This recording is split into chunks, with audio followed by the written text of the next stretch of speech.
আজকে আমরা দেখব বিনিময় বিক্রিয়া মানে ডাবল ডিসপ্লেসমেন্ট, তারই সঙ্গে দেখব আমরা অদক্ষেপ তৈরি অর্থাৎ ফরমেশন অফ প্রিসিপিটেট। আমি নিলাম বেরিয়াম ক্লোরাইড এবং সোডিয়াম সালফেট। চলো দেখি রিঅ্যাকশনটা। এই হচ্ছে বেরিয়াম ক্লোরাইড কম্পাউন্ডটা এবং সোডিয়াম সালফেট। ধরো এটা একটা কম্পাউন্ড যার মধ্যে ও হচ্ছে বয়ফ্রেন্ড আর ও হচ্ছে গার্লফ্রেন্ড, তারা পার্কে বসে আছে। এখানের মধ্যে ও হচ্ছে বয়ফ্রেন্ড আর ও হচ্ছে গার্লফ্রেন্ড। তারা কি করলো, নিজেরা বললো যে আমরা একদিনের জন্য আমরা গার্লফ্রেন্ড বিনিময় করব, এক্সচেঞ্জ করব।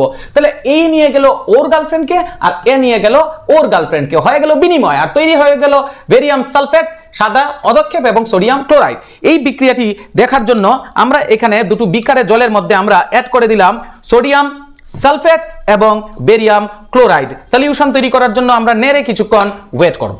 এখন আমি দুটো বিকার থেকে একটাতে নিয়ে নিলাম সোডিয়াম সালফেট আর একটাতে বেরিয়াম ক্লোরাইড। এবার দেখো আমি দুটোকে মিক্স করে দিচ্ছি, দেখবি কিভাবে সাদা অদক্ষেপ তৈরি হয়।